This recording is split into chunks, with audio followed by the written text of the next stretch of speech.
sudah menonton video ini. Dan jangan lupa subscribe-nya. Jika kalian suka video ini, angkat jempolnya. And see you. Assalamualaikum warahmatullahi wabarakatuh. Masih bersama dengan Pak Miftah di pembelajaran tematik kelas 4 Granada dan kelas 4 Gaza SDIT Al-Mufti. Alhamdulillah teman-teman semua, bagaimana kabarnya? Semoga semua teman-teman di sini dalam keadaan sehat walafiat, dalam keadaan dan tetap semangat dalam mengikuti pembelajaran setiap harinya. Semoga pembiasaan di pagi hari ini teman-teman semua tetap istiqomah ya, seperti mengaji, qiraati, tahfidz, kemudian juga sholat subuh ataupun sholat 5 waktu, dan tak lupa membantu orang tua serta rajin olahraga agar tubuh tetap sehat ya teman-teman sekalian. Siapkan juga buku tulisnya, buku paketnya, serta alat tulisnya untuk pembelajaran tematik kali ini. Nah teman-teman sekalian, sebelum memulai pembelajaran, alangkah baiknya kita awali dengan membaca doa bersama ya. Bismillahirrahmanirrahim. Rabbi zidni ilma warzuqni fahma. Allahumma anfa'ni bima 'allamtani wa 'allimni bima yanfa'uni warzuqni ilman yanfa'uni. Amin. Semoga dengan pembacaan doa baca tadi, pembelajaran kita hari ini berjalan dengan lancar dan teman-teman semua dimudahkan dalam memahami materi dan juga dimudahkan dalam mengerjakan tugas hari ini. Baiklah teman-teman sekalian, adapun materi kita kali ini yaitu memasuki tema 9, yaitu kayanya negeriku, dan memasuki subtema 2 yaitu pemanfaatan kekayaan alam yang ada di Indonesia. Pembelajaran 1 dan 2. Sedangkan tujuan pembelajaran kita kali ini yaitu sebagai berikut.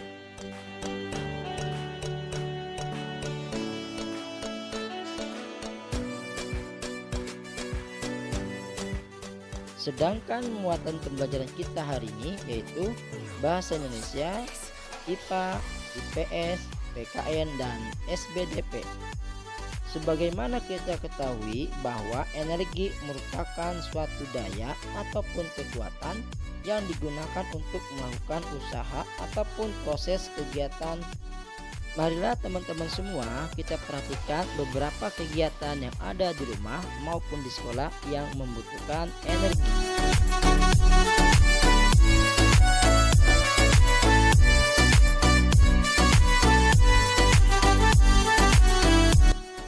Berdasarkan kegiatan tersebut, baik yang di sekolah maupun di rumah, tentu kita tidak terlepas dari yang namanya sumber energi listrik.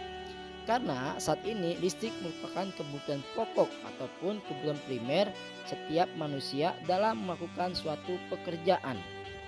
Ternyata energi listrik dapat kita peroleh melalui sumber daya alam yang ada di sekitar kita, yaitu sumber daya alam yang terbarukan dan sumber daya alam yang tidak terbarukan. Untuk lebih jelasnya, perhatikanlah penjelasan berikut ini. Yang pertama yaitu nuklir. Nuklir dapat digunakan sebagai pembangkit listrik yang disebut dengan PLTN, yaitu pembangkit listrik tenaga nuklir. Adapun biaya penggunaan daripada nuklir relatif murah jika dibandingkan dengan bahan bakar minyak. Adapun keuntungannya yaitu menghasilkan sedikit polusi sehingga tidak merusak lingkungan. Tetapi kelemahan dari nuklir tersebut yaitu apabila terjadi kebocoran maka akan mengakibatkan daripada reaktor nuklir sehingga zat radioaktif menyebar dan merusak lingkungan. Dan yang kedua yaitu bahan bakar minyak.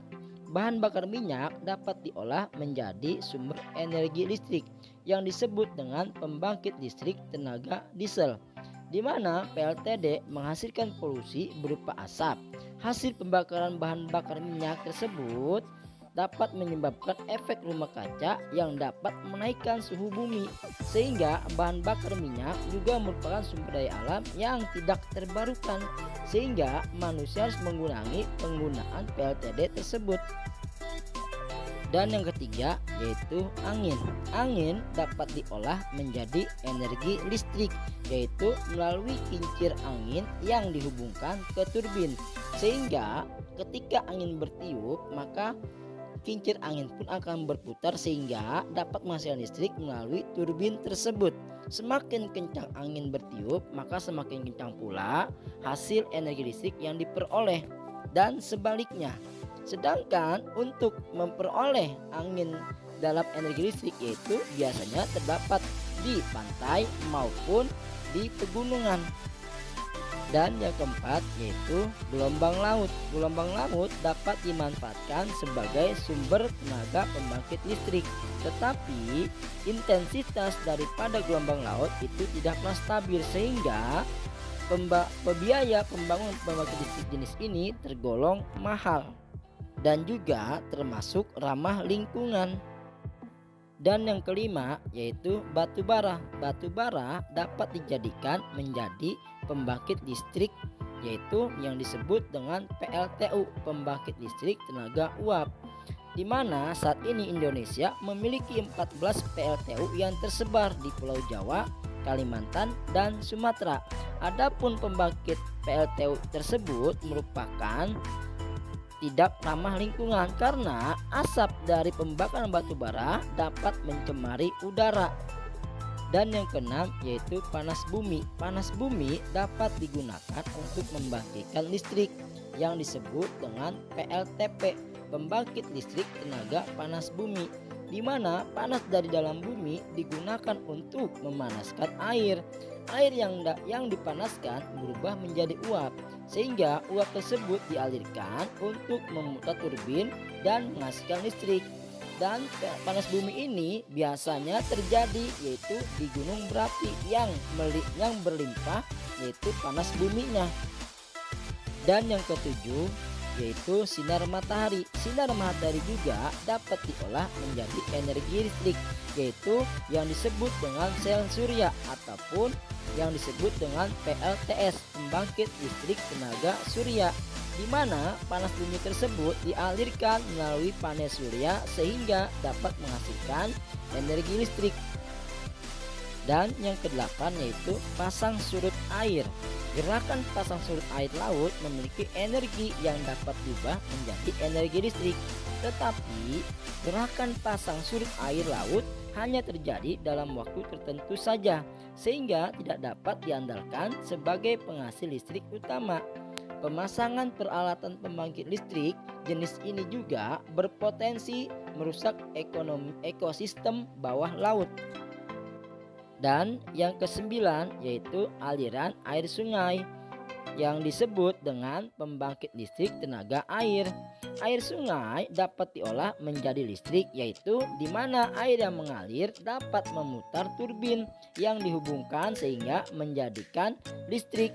Biasanya ini terjadi yaitu di waduk maupun air terjun ataupun aliran sungai yang mengalir deras sehingga dapat memutar turbin. Dan yang terakhir yaitu biomasa. Biomasa yaitu bahan organik yang dihasilkan melalui proses fotosintetik, baik berupa produk maupun buangan. Adapun contoh biomasa antara lain yaitu tanaman, pepohonan rumput, ubi, limbah pertanian, limbah hutan, tinja, dan kotoran ternak. Itu semua dapat diolah menjadi energi listrik. Dan ada juga sebagian yang dapat diolah menjadi bahan bakar seperti biodiesel, bioetanol, biobriket, dan juga biokerosin.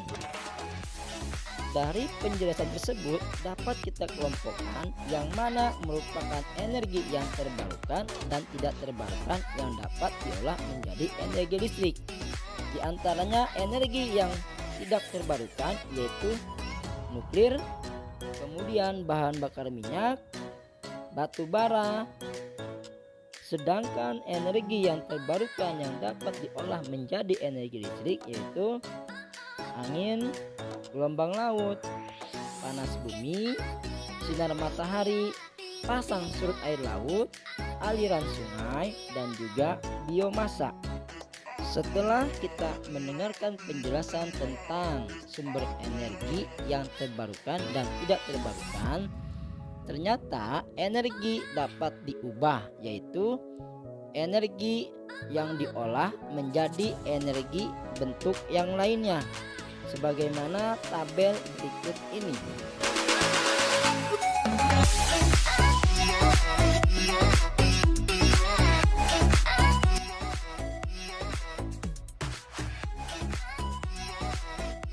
Berdasarkan tabel tersebut dapat kita contohkan yaitu beberapa kegiatan yang menggunakan perubahan energi tersebut, yaitu energi listrik menjadi energi yang lainnya. Salah satu contoh yaitu energi listrik dapat menjadi energi gerak, yaitu contohnya kipas angin yang dihubungkan ke listrik sehingga kipas angin dapat bergerak. Dan yang kedua, energi listrik menjadi energi panas, yaitu contohnya ibu sedang menggosok pakaian. Ada juga energi kimia yang dapat diolah menjadi energi listrik, yaitu adik yang sedang bermain mobil-mobilan remote. Adapun tugas untuk materi IPA sebagai berikut.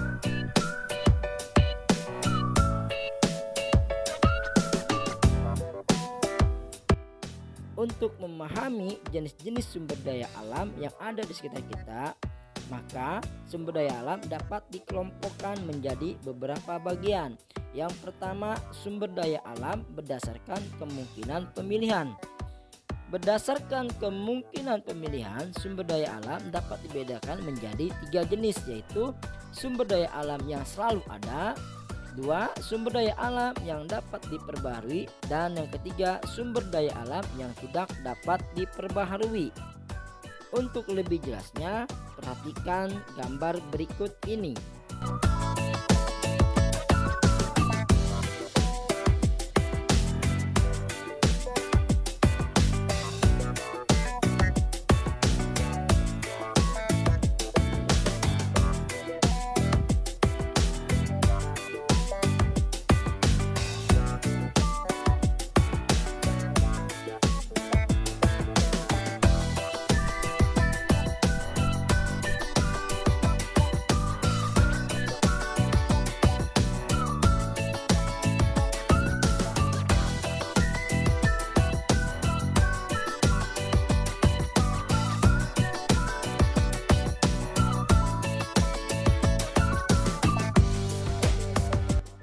Dan yang kedua yaitu sumber daya alam berdasarkan jenis.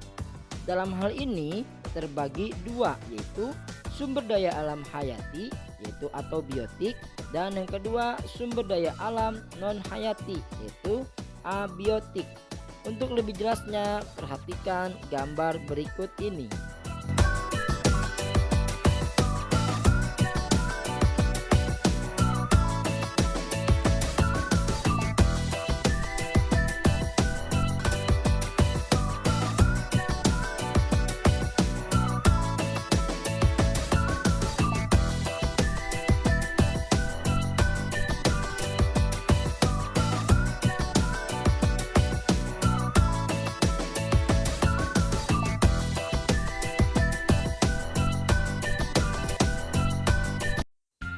Dan yang ketiga yaitu sumber daya alam berdasarkan pemanfaatannya. Dalam hal ini terbagi menjadi 2, yaitu sumber daya alam penghasil bahan baku dan sumber daya alam penghasil energi. Untuk lebih jelasnya perhatikanlah penjelasan berikut ini.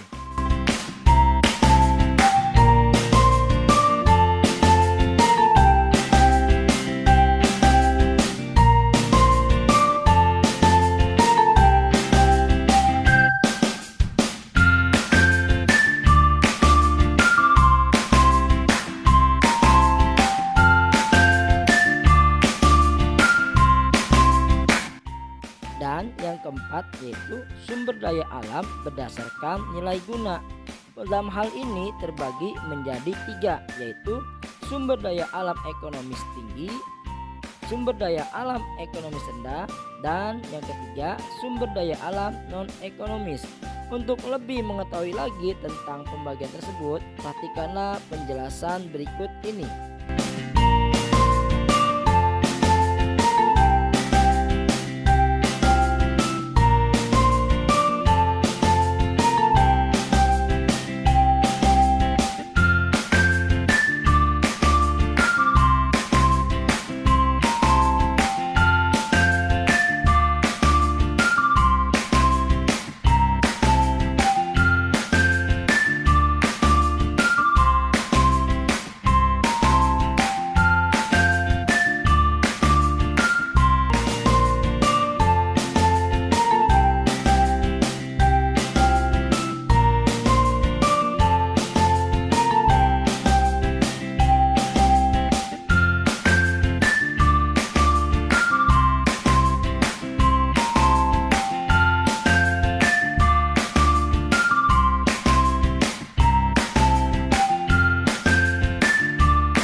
Tentu saja kita tidak terlepas dari penggunaan sumber energi daya alam yang ada di sekitar kita. Terutama kita membutuhkan energi air yang kita gunakan untuk keperluan hidup sehari-hari. Selain itu juga, listrik juga menjadikan suatu kebutuhan yang mendasar dalam kehidupan kita untuk menggunakannya, terutama dalam semua kegiatan baik pekerjaan maupun dalam hal belajar. Oleh karena itu, marilah kita jaga lingkungan kita agar tetap sumber daya alam yang ada tidak punah ataupun berkurang. Untuk itu, kita dalam hal ini mempunyai hak dan kewajiban terhadap sumber daya alam yang nantinya sumber daya alam tersebut dapat kita gunakan untuk keperluan yang akan datang dan juga keperluan untuk kegiatan kita sehari-hari. Adapun hak dan kewajiban kita terhadap lingkungan sebagai berikut.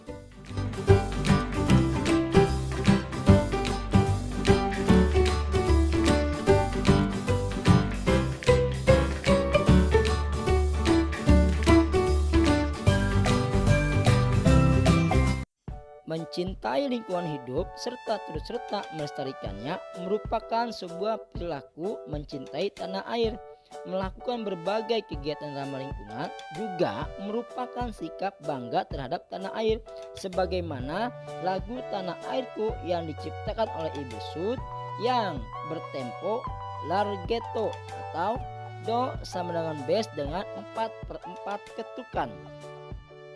Adapun tugas untuk kalian sebagai berikut.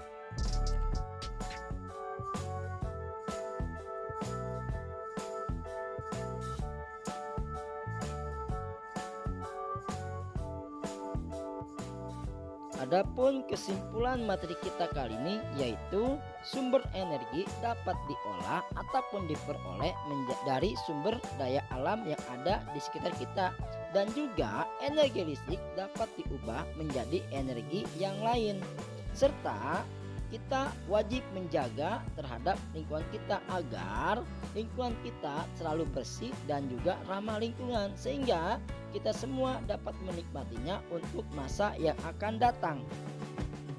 Demikianlah pembelajaran kita kali ini. Semoga apa yang kami sampaikan bermanfaat dan juga mudah dipahami oleh teman-teman sekalian. Untuk itu, mari kita sama-sama ucapkan hamdalah. Alhamdulillahirabbil alamin. Akhiru kalam. Wassalamualaikum warahmatullahi wabarakatuh.